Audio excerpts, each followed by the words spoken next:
So hello everyone and welcome to 2025 from us here at TDW.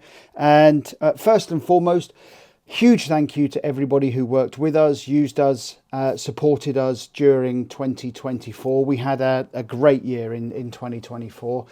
I did stacks of travel, loads of training, loads of support, and thank you for all of the kind words and the best wishes, etc. So wishing you all the very best for 2025. And we are already having or receiving training requests that will, if they all book, will see us going into April, May, and won't be June, because June I'll be going around Europe on my motorbike again.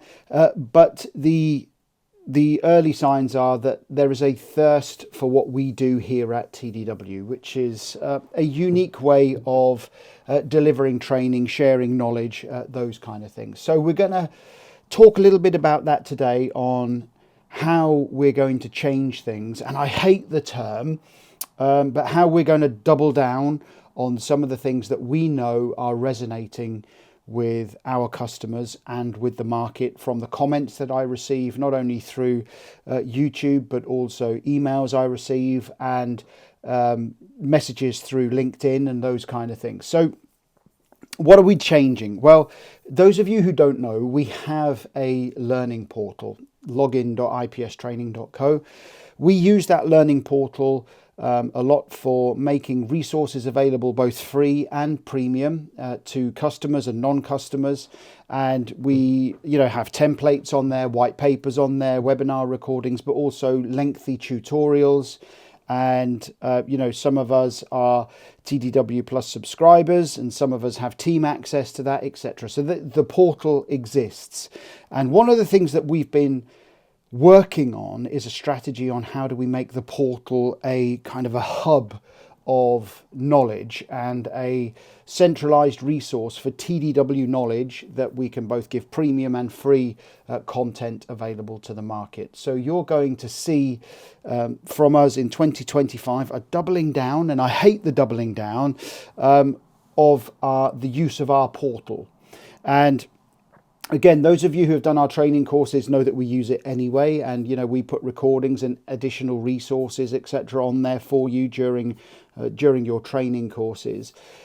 But what you're going to see is here on YouTube, we're going to still do these kind of thought pieces. We're still going to question the narrative. That's something that I want to do in 2025. I want to change the conversation. I want to question the narrative, and maybe be a little bit more of a thorn for some people.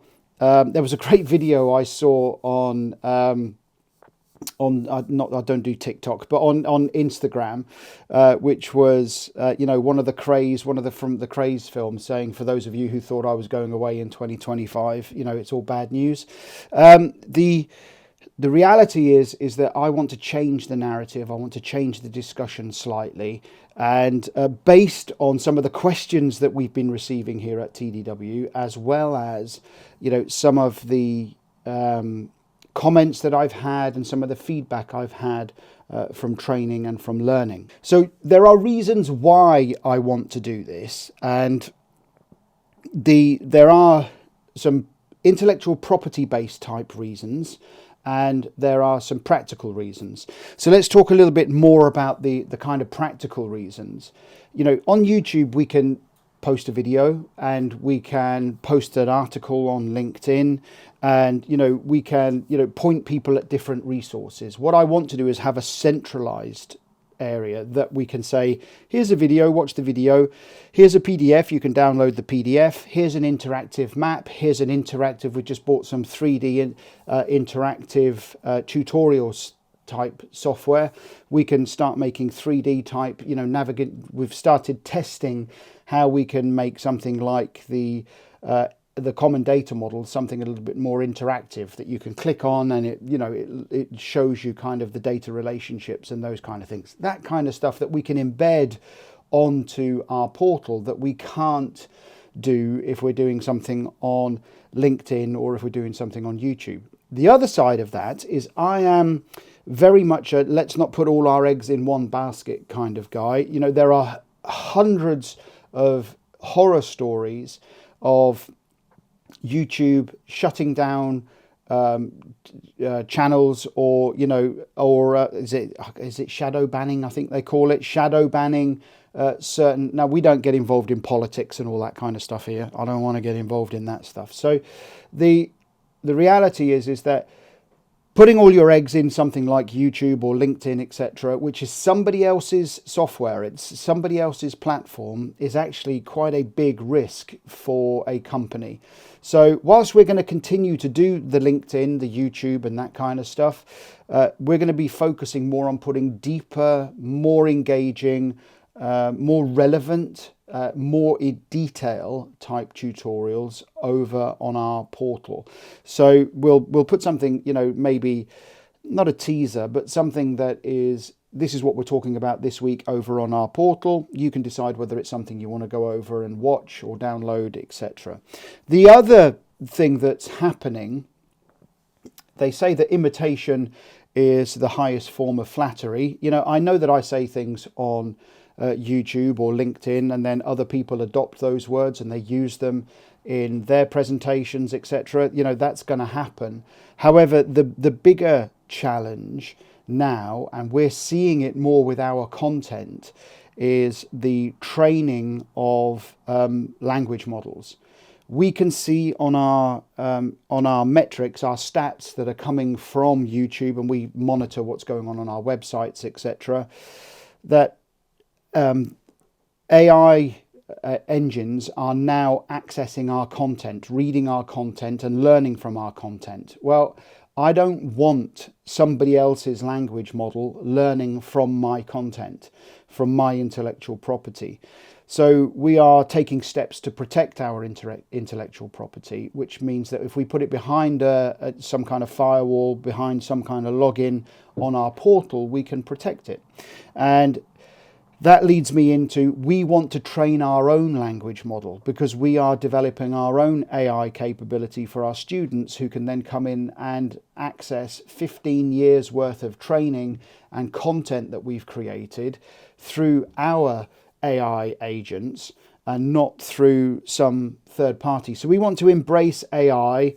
And, we talked a lot about AI at TDW Live last year, about how AI is going to impact content production, for example. So I want to not only embrace AI, but I want to use it. I want to show how we can use it. And those are valuable tutorials that we can put behind a login screen on our portal. And, and therefore we reduce the risk of some third party taking our data or taking our information and repurposing it. So it's a little bit about protection, it's a little bit about control, but also it's a little bit about our vision for where we want the portal to go. So we want to be able to not only put videos on there, we want to put blogs, we want to put articles, we want to put white papers, we want to put downloads. I've been asked where our podcast has gone. So, we can embed the podcast into our own portal and not have to use third party type tools to do that, and then run the risk of them being shut down. Now, on top of that, the other practical issue is that things like YouTube and LinkedIn are shut down from many of our customers from their working environments. However, strangely, they can access our portal. They're allowed to access our portal because the IT department have unlocked it and allowed people to come into that. So whilst we might release things to LinkedIn or YouTube, not everybody's getting to see it. So if we centralize all of our podcasts, our videos, everything all in our portal, then, A, we have control, B, we can train our own AI language model, but C, we have a good degree of confidence that our customers can access our content that we want to make available to them. And the content, the richness of the content, we have complete control over. We've got all the tools to be able to create deep, engaging, meaningful content that is accessible for and relevant for our customers. So that's what we want to do. We're going to also introduce again. We did this a long time ago when we used a software tool when we very first started TDW. Almost a decade and a half ago now. We were doing some live streams, and those live streams were actually quite popular. And so we're now looking at technology where the royal we, maybe once a quarter, maybe once a month, depending on work, I'll do a live stream to the portal. So I'll announce that I can do a live stream, and I'll come in, I'll do some Q&A or answer a specific question that somebody's had sent to me.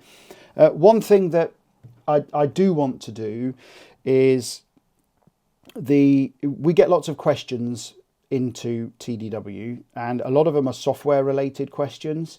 And so what I want to do is, rather than just an email answer to say, yeah, maybe go look at this tool or maybe go look at that tool, is maybe do something that's a little bit more, much more than just a superficial answer. Something where I can maybe say, no, this is how this piece of software works, this is how this piece of software works.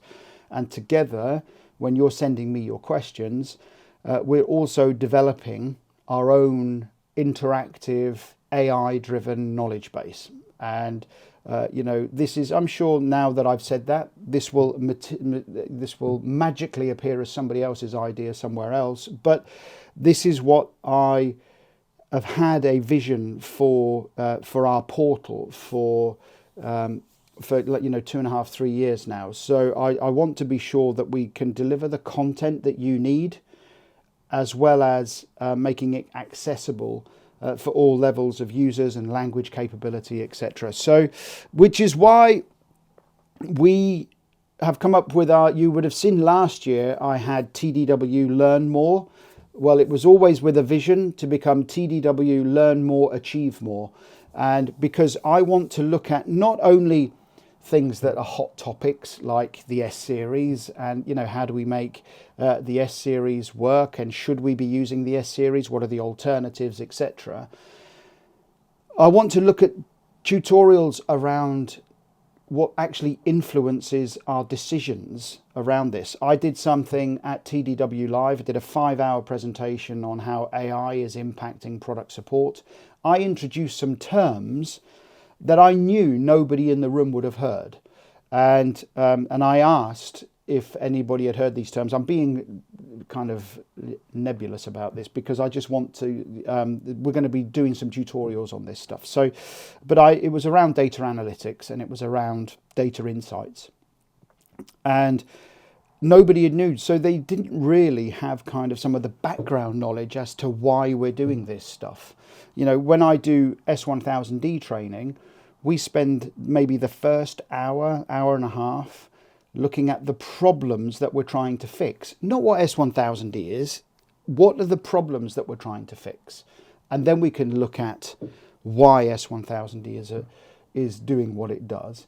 And, one of the comments that came up at TDW Live last year was the lack of evidence through case studies and through reports that this stuff actually works and this stuff actually delivers any benefit. And that was, somebody completely independent of me said that, and you know who you are. And, that's one thing I recognized 2 or 3 years ago when I asked in a meeting, where are the case studies that this stuff actually works? And, you can, if you look closely and you look hard enough, you can find some kind of reports that say, we saved 30% on data reuse or whatever it might be, but there's nothing formal out there. And I want to change that. I'm looking at a market study into IETP solutions at the moment. And, what is it we think we're getting? And one of the questions that I asked at TDW Live is, are we over hyper-focused on specification compliance and we're actually delivering a substandard product to our maintainers, to our users, or to the business, which is something that I introduced. So I want to talk about more about kind of the periphery stuff around why we do things like S1000D, why do we do things like the S series, why do we do things like integrated product support. And on top of that, I've invested a lot of time in some books on things like RCM and that kind of stuff. And together we can, look at those books and see if they're any good. And, you can give me your comments and feedback, and together we can build this network of knowledge. I quite like that, network of knowledge. I like that. So that's why we're doing it. So we're still going to be doing stuff here on YouTube, and we're still going to be posting stuff on LinkedIn, and we don't really use Instagram and Facebook, and that is just the software that we use does post to those platforms as well. Although I do know that many of you are engaged with TDW on Facebook, but the reality is I want to double down, level up, do all of those things that everybody. Game changing is the other one I don't like. We're going to go and we're going to focus and elevate our portal to become this hub of knowledge. So you can go and create a free account. There are, full disclosure, there are premium pieces of material on there. And one thing that you're going to hear me talking about over on that portal is a new concept that we've called Training Plus. And so go over, create an account, and over the next couple of weeks, I'll introduce to you what Training Plus is and how Training Plus is going to work for our customers. And, my vision is training doesn't have to be, these are not the most exciting subjects in the world. Training doesn't have to be boring. Training can be engaging, and it can be thought-provoking, it can be relevant. And so stay tuned for what Training Plus is. So that's what we're trying to do. I'm trying to not become over-reliant on third-party tools like YouTube and LinkedIn and all those kind of things. Because at the end of the day, all I'm doing is feeding somebody else's algorithm, feeding somebody else's AI engines or language models. YouTube have already you can in Europe. We're quite lucky in Europe that we have GDPR, that we can try and opt out of this stuff, but they make it so hard for you to do it. Facebook have said that they want to use your content to train their language model and their AI engines. So, I put a tremendous amount of effort into the material that I produce, and I'm not going to be doing that to train somebody else's language model or AI engine, or indeed train other trainers and train other consultants. I'm not in the business of doing that. So we're going to start putting more and more over on our portal. So go over and do create an account. You'll see me over there. Join me for some live Q&A sessions. We've got some technology that we're having developed where we can have live Q&A sessions, and we can start developing our a language model that I hope will be something that we will demonstrate mid to the end of the year, our language model with our AI agents that we can then make available to our users on our portal. So there you go, there you have it. That's what we're trying to do. I'm doubling down, leveling up, doing all of the things that we hear on all of these YouTube videos, game changing. I really hate game changing, but anyway, let's go do some game changing together.